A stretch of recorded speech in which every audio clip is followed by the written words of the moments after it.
Bonjour à tous. Ce dimanche, les Brésiliens ont voté et c'est le candidat Bolsonaro qui a été démocratiquement élu candidat qualifié d'extrême droite. Évidemment, c'est le cauchemar des médias qui se réalise. La démocratie serait en danger, ce serait la montée des extrémismes, des populismes, des dictatures, de l'extrême droite, non seulement dans toute l'Europe, mais dans le monde entier aussi. Pourvu que les gentils gagnent. Bonjour les kikouls, bonjour les fachos. Voilà, ça fait plaisir de voir Virginie Botin, hein. Elle est ravissante avec son nouveau chandail là qu'elle a pu s'acheter.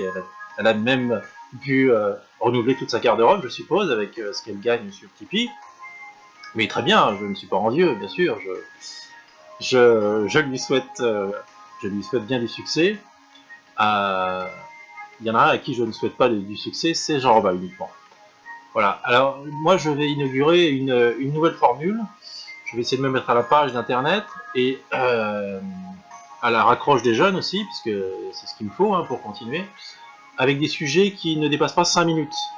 Voilà, des sujets qui ne dépassent pas 5 minutes. Il y aura toujours des petits éléments gaguesques aussi, et puis le fond d'image qui me caractérise bien évidemment. Allez, c'est parti. Pourvu que les méchants perdent.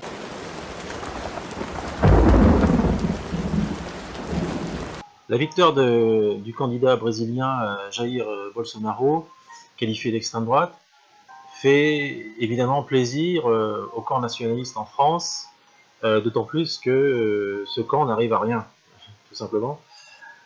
Donc c'est une victoire pas forcément nationaliste, en tout cas populiste. Ça n'est pas comment dire, un monstre d'extrême droite comme le dépeignent les médias, qui eux sont tous de gauche ou d'ultra-gauche. En tout cas, il y a aussi derrière l'affrontement entre l'oligarchie et les forces démocratiques qui relèvent la tête. Donc c'est aussi une victoire démocratique. C'est la victoire de la démocratie, dans le sens où enfin on renoue avec le vrai sens de la démocratie étant la tyrannie de la majorité. Et là, Bolsonaro a été élu confortablement avec un score de 55,1% des voix, donc un score vraiment net. C'est pas les scores étroits et assez ridicules qu'on a en France.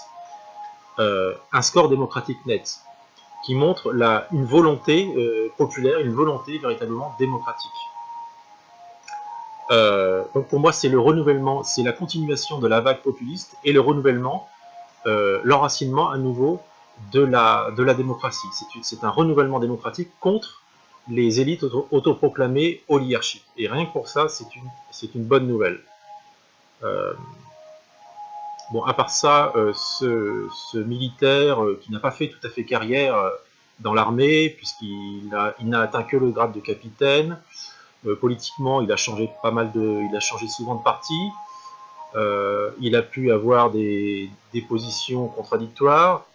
Il a pu se contredire, notamment sur Hugo Chavez, par exemple, qu'il admirait à une époque.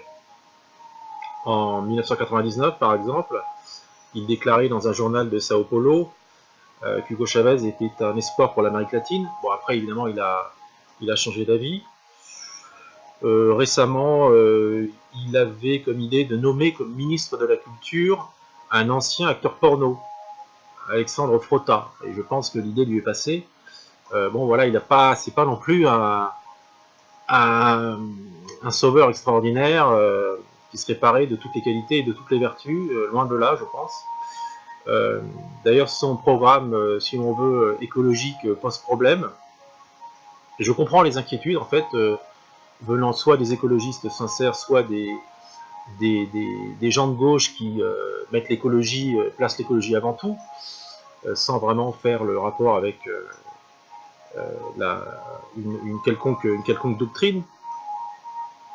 En fait, il y a du bon et du mauvais, parce que évidemment toucher à l'Amazonie ne concerne pas que le Brésil, c'est un problème mondial, bien entendu. comme la forêt guinéenne, la forêt équatoriale guinéenne, comme la forêt équatoriale indonésienne, c'est la même chose. Et d'autre part, un vrai conservateur, je doute honnêtement que Bolsonaro, par certains côtés, soit un vrai conservateur.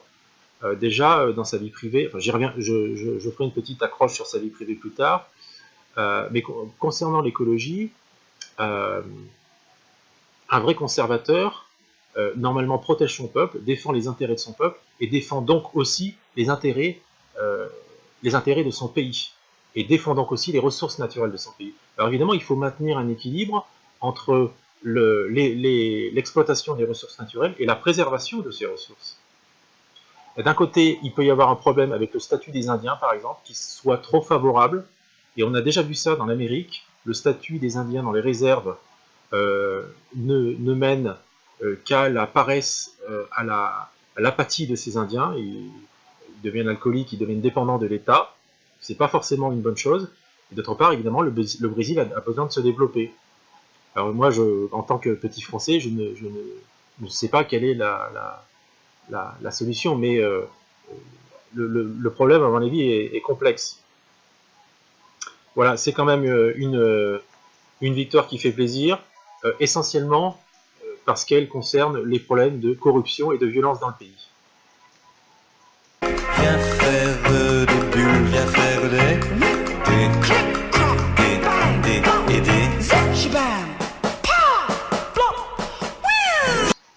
Deuxième sujet, Éric Zemmour. J'ai regardé une petite conférence, enfin une petite, pas si petite que ça, conférence d'Éric Zemmour à Bruxelles, qui date du mois d'octobre, et qui concerne bien entendu la sortie de son récent livre, Le Destin français, ou Destin français, que je n'ai pas lu, que je lirai peut-être, je ne sais pas, je n'ai pas lu son dernier livre, Le Suicide français, qui remonte à 2014, que j'avais pas tellement envie de me taper, je ne sais plus combien de centaines de pages de morosité, de dépression. Le problème de Zemmour, c'est qu'il cumule à peu près tous les défauts du conservateur traditionnel, c'est-à-dire effectivement le pessimisme, la morosité, la négativité, voire la misanthropie.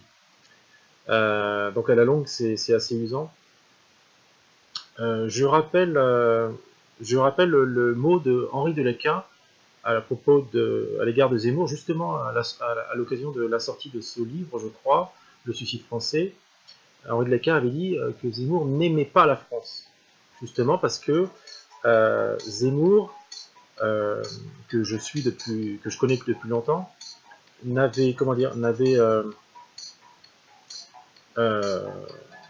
se gênait beaucoup, se plaignait beaucoup, bien entendu, mais il imaginait la France, il imaginait de manière irréelle, de manière, sur un mode uchronique, comme il le dit lui-même, il imagine tout le temps, en fait, ce qu'aurait pu être la France. Mais il parle rarement de ce qu'est la France. C'est ça, je ne sais pas si c'était vraiment la pensée d'Henri Delequin, mais moi je la traduis comme ça. Zemmour est tout le temps, effectivement, c'est pas tellement un nostalgique, mais c'est surtout quelqu'un qui rêve. Il rêve d'une France qui n'existe pas, tout simplement. Alors peut-être qu'elle a existé, mais lui, il y a les deux choses. Il y a la France qui a existé et qu'il a connue, mais il parle aussi beaucoup de la France qui devrait être. Et ça, et là encore, il personnalise un trait de droite ou d'extrême droite, de ces conservateurs, traditionnellement, qui rêvent leur pays, qui ne le vivent pas, qui ne le considèrent pas dans son état actuel, ou dans sa personnalité réelle, mais dans une personnalité rêvée, onirique. Voilà. Et je pense que c'est vraiment un défaut attaché à Zemmour. Mais pour reprendre la citation d'Henri Delequin, qui disait « Zemmour n'aime pas la France », on ne peut pas dire ça. Zemmour n'a fait que démontrer son amour de la France, notamment à travers l'énergie qu'il a mis à combattre ses adversaires anti-France, ses adversaires cosmopolites, antiracistes et tout ça. Donc non, on ne peut pas dire que Zemmour n'aime pas la France. Mais il ne sait pas communiquer justement son amour de la France, son amour profond qu'il a de la France. en tant que métèque, comme il l'a dit lui-même. Il a un amour profond de la France, mais il ne sait pas le communiquer autrement qu'en rêvant, voilà, ou en songeant à un passé révolu. Je crois que c'est ça. Deuxièmement, je voulais enchaîner avec ce que disait Zemmour dans cette conférence, ou même ailleurs. En fait, il reprend un refrain qu'il avait déjà entonné, notamment dans Mélancolie française, je crois. Il dit, par exemple, je traduis, hein, en grossissant, la France aurait dû refaire l'Empire romain. Ça, c'est une des pensées récurrentes de Zemmour. La France aurait dû refaire l'Empire romain. Moi, je pense que c'était tâche impossible. Et dans le contexte féodal, et dans le contexte de la construction de l'État, je ne pense pas que ça a été un but politique de nos rois français. Donc, c'est à la fois, encore une fois, on est dans la dérive onirique avec Zemmour. Et il rajoute, généralement, la France aurait dû refaire l'Empire romain pour ressembler, en fait, au super grand d'aujourd'hui. En fait, pour lui, il détermine que la situation, le passé, c'est une philosophie de l'histoire. Le passé aurait dû aboutir à la situation actuelle des super grands pour la France. C'est ça qu'il imagine, lui. Mais peut-être que si la France avait occupé la rive gauche du Rhin, par exemple, elle serait devenue la première en Europe, c'est certain. Mais certainement pas, par contre, la première puissance mondiale qui sont les États-Unis aujourd'hui. Sacré Hubert, you are so French. Ah, toi aussi. Troisième sujet, l'expatriation des Français. L'émigration des Français. J'ai vu un petit sujet sur Internet, diffusé par Réinformation TV, qui a été vu 29 320 fois, ce qui est pas mal, le sujet récent. Expatrier ces Français qui quittent la France. Et le sujet était spécialement axé sur la Hongrie. Donc des Français ou des Belges qui vont s'installer en Hongrie. Ce qui n'est vraiment pas simple parce que la langue hongroise est des plus compliquées. Alors c'est une réalité de plus en plus importante. Le reportage parle de 80 000 départs par an. Et cette émigration qui existe depuis longtemps, en fait, depuis longtemps, elle est de nature économique et fiscale. Elle tend à devenir de plus en plus identitaire. En fait, le motif identitaire se superpose au vieux motif économique et fiscal. Et évidemment, c'est préoccupant puisque, selon l'adage que j'ai souvent lu dans les commentaires, les bac plus 7 émigrent, tandis que nous importons des bac moins 7. Donc la France, petit à petit, tend à devenir un pays du tiers-monde, ça n'est pas faux de l'affirmer. D'autre part, évidemment, j'ai participé à la conversation avec des bobos, des kikouls indécrottables, des antiracistes indécrottables, qui faisaient le reproche d'incohérence à ces émigrés, qui, selon eux, voulaient fuir l'immigration étrangère, donc principalement nord-africaine et noire africaine en France, pour se comporter eux-mêmes comme des immigrés et aller déranger un nouveau pays. Mais on peut leur rétorquer que ces gens-là en France, qui veulent émigrer, qui veulent partir, vivent dans des conditions absolument intenables et vivent dans des conditions où ils ne se sentent plus chez eux en France, où ils sont devenus des étrangers en France, bien sûr. Et d'autre part, les bobos qui coulent, mondialistes et tout ça, ça fait longtemps que eux, ils prennent la route de l'émigration économique et fiscale, hein, sans scrupules, sans honte, sans vergogne. Donc leurs reproches sont nuls. Combien y a-t-il de Français à Londres, aux États-Unis, au Québec? Il y a trop de Français à Montréal pour les Québécois, par exemple. Et les Français qui vont travailler à Londres, ils ne sont pas partis pour des raisons identitaires, puisqu'ils sont allés retrouver une situation identique, voire pire, à celle de la France. Parce que Londres est évidemment envahi par les musulmans. Le maire de Londres est musulman, du reste. Voilà, donc ils n'ont pas de conscience raciale, ils n'ont pas la conscience de des problèmes qui hantent, et qui hantent physiquement les gens qui doivent partir. Les gens qui doivent partir ne peuvent pas rester, tout simplement.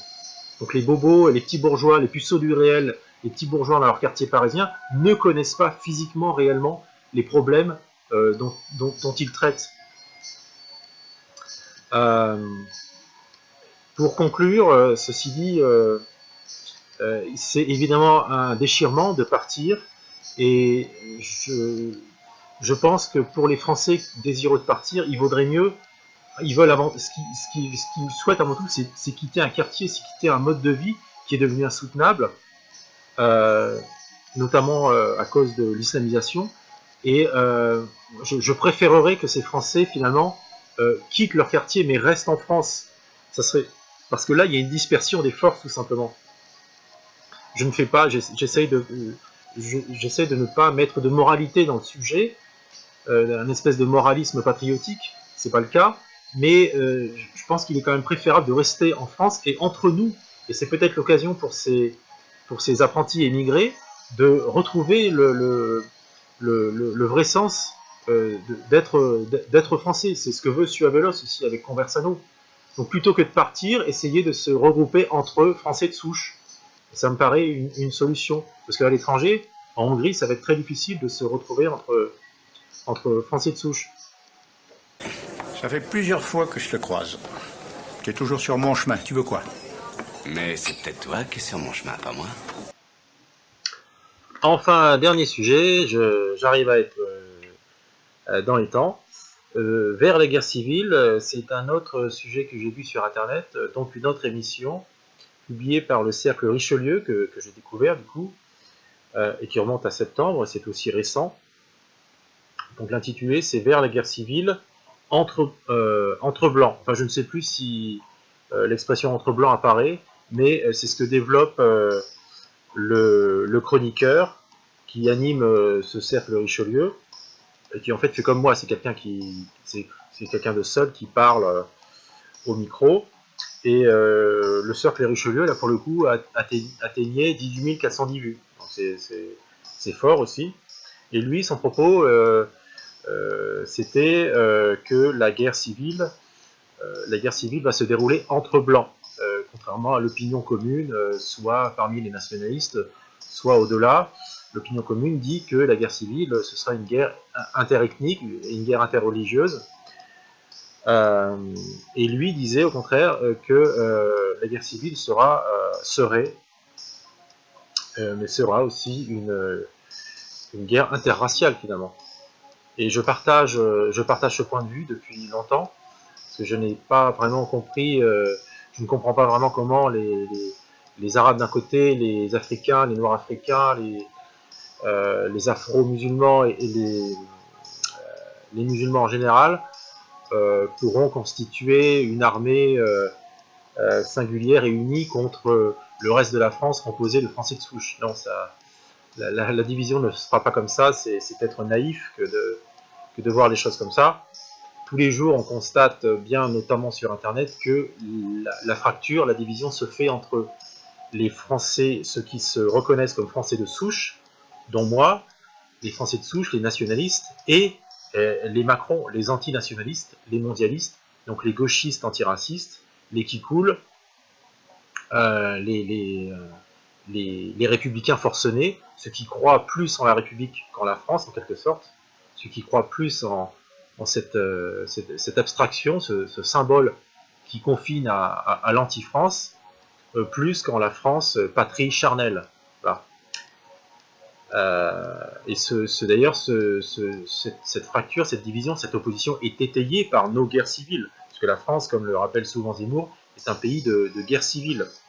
On peut remonter aux Gaulois, mais par exemple, au XIVe siècle, on a, durant la guerre de 100 ans, une guerre civile qui commence avec Charles le Mauvais, qui s'oppose au roi Jean II le Bon, qui va devoir partir en Angleterre, du reste, après la bataille de Poitiers, Édouard III d'Angleterre qui nous envahit, et puis la montée du parti bourguignon, la montée de Bourgogne, la France divisée en trois parties après le traité de Troyes, 1420, l'histoire de Jeanne d'Arc et tout ça, à l'époque de Charles VII, le dauphin, qui est mal assuré.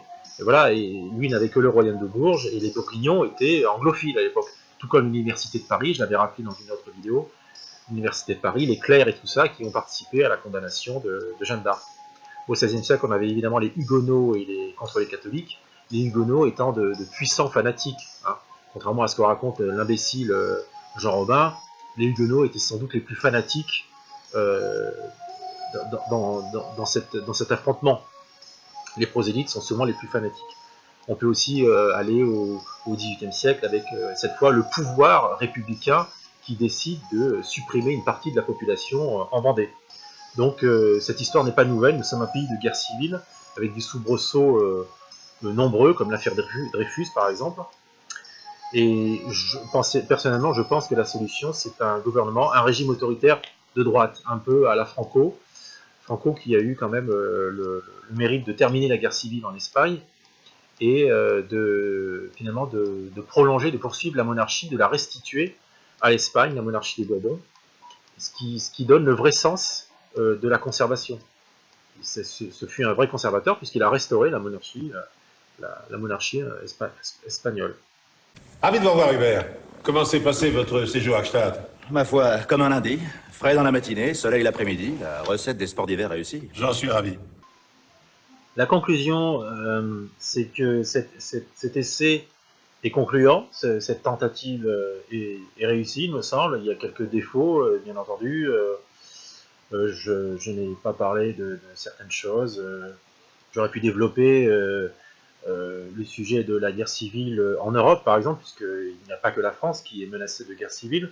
Mais bon, précisément, je n'ai pas le temps de faire des développements longs comme avant. Et je crois que cette formule est adaptée à Internet. J'aurais pu faire aussi j'y songerai à l'avenir, des liens entre les différents sujets. Il y avait un lien à faire entre la guerre civile et puis le sujet de l'expatriation, c'est-à-dire en creux le sujet de la puissance française. Voilà, bon, j'y songerai à l'avenir. Donc je vous donne rendez-vous à peu près une fois par mois avec cette nouvelle formule. Bonne journée à tous. Pourvu que les méchants perdent.